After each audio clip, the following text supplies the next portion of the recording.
sobre la idea de la fe y las buenas obras, lógico en medio de la controversia entre la reforma y la contrarreforma, pero algunos pasajes se les pasaron totalmente a los inquisidores, no eran tan sutiles como ellos pensaban. Y en el encuentro entre el pobre morisco Ricote y Sancho Panza, que era de su pueblo, etcétera, en ese encuentro, de pronto Ricote hace un canto a la libertad que había en Alemania y que no había en España. En la Alemania, que era la Alemania protestante de la Reforma. Claro, eso al censor se le pasa, o sea, ni se entera. Pero lo que está diciendo Cervantes en ese sentido es tremendo. Es decir, lamentablemente hay países que además se supone que son heréticos, donde la libertad de conciencia es cierta, y aquí en España no lo hemos conseguido. Y es uno de esos elementos que Cervantes sabe utilizar muy bien en el Quijote. Yo creo que en general en su obra, es decir, Cervantes es un personaje de una enorme sutileza en las cosas que relata. Yo comprendo el entusiasmo de los rusos porque hay muchos enfoques de Cervantes que a mí me recuerdan, por ejemplo, a Bulgakov, que hizo una adaptación teatral propia del Quijote, etcétera, porque es la idea de hasta dónde puedo contar sin que me vengan a ver la gente de la Inquisición o la gente del encabe de ella, que acabe en el Gulag o en la hoguera. Y entonces ahí hay una sutileza narrativa que se da solamente en gente de este tipo. Y al mismo tiempo, cómo Cervantes no cae en la amargura, que para mí es algo prodigioso. Es decir, todo lo que llega a ver Cervantes, que es mucho más crítico en muchas cosas que el propio Quevedo, pero mientras que Quevedo acabó amargadísimo y hay páginas al final de su vida que es que rezuman amargura, o uno lee la obra de Mateo Alemán, que es extraordinaria, pero hay una inmensa amargura. Cómo Cervantes, sin embargo, consigue trascender todo eso y sigue habiendo una mirada compasiva y hay un elemento de ternura. Y yo creo que al final la clave es esa referencia que él hace en el primer capítulo de la segunda parte a las Sagradas Escrituras, que no tienen error y no nos pueden engañar, etcétera, y que él acaba contemplando su vida desde esa visión, ¿no? que choca con la Iglesia oficial, pero que en última instancia es la que él acaba asumiendo. Y eso hace que sienta compasión por los pobres moriscos, que sí, seguramente eran una quinta columna, pero el pobre Ricote y su hija Ana, ¿qué culpa tenían? Si realmente ya es gente que se ve arrastrada por el torbellino de la historia, ¿no? Y ahí es donde Cervantes logra algunas de las cimas de esa segunda parte del Quijote que, insisto, a mí me parece absolutamente magistral. Si además se conoce a los personajes, porque Cervantes en la primera parte él se inspiró en muchos hechos reales a los que les cambió el final, pero en la segunda parte él menciona muchos personajes reales que eran identificables en la época. Y ahí la crítica en la que él entra era evidentemente muy peligrosa, porque él está mencionando personajes que son identificables, no por nosotros a estas alturas del siglo XXI, pero sí para la gente que lo leía. Y era gente de la nobleza, y era gente del clero, etcétera, etcétera.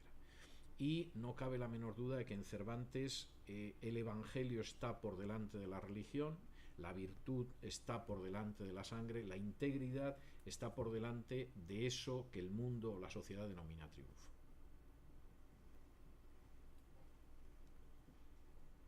Sí, sí, sí, es usted, usted. Sí, sí, sí, Sí, sí. sí, el micrófono. Ah, Eh, Mi pregunta es sobre el quijotismo o esta crítica con la que empezó la plática sobre las novelas de caballería y qué efecto negativo realmente tenían. Es decir, producían quijotismo en los lectores. Eh, bueno, se lo pasaban muy bien. Es decir, la descripción que hace Don Quijote, se hace en el Quijote del ventero que se llama Palomeque el Zurdo y que cuenta que cuando acababan los trabajos en el campo y los trabajos en la venta, de pronto alguien sacaba el libro de caballerías, uno que sabía leer, claro, y el resto se sentaba alrededor escuchándolo. Pues eso seguramente se parece a lo que era la radio cuando yo era un niño muy pequeño y todavía no había televisión y se escuchaba la radio, y supongo que se parece en mucho a lo que ahora puede ser la televisión. Es decir, ahí hay un elemento. Eso es algo que se acaba agostando. A fin de cuentas, el mundo de los libros de caballerías era un mundo mucho más antiguo, incluso, y esto es objeto de burla de Cervantes, cuando Cervantes empieza a describir la armadura de Don Quijote, que él se hace para ser caballero, está hablando de una armadura que ya tiene más de un siglo, no es ya la armadura que utilizan los caballeros de esa época, han dejado de utilizarla hace mucho tiempo, ¿no? Y entonces, en ese sentido, yo creo que al final los libros de caballerías se acabaron cayendo porque el anacronismo ya era enorme. Y aunque ocasionalmente alguien pudiera volver a releer un libro, ese éxito no lo iban a tener igual. Como seguramente las novelas de Émile Zola no van a tener hoy el éxito que tuvieron en su día.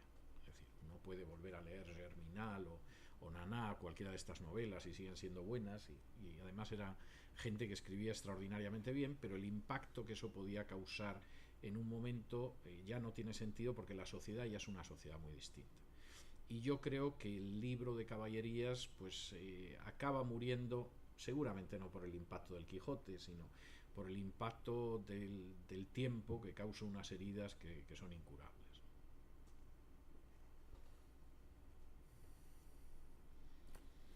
Pues ha sido un placer, muchísimas gracias, muchas gracias por todo.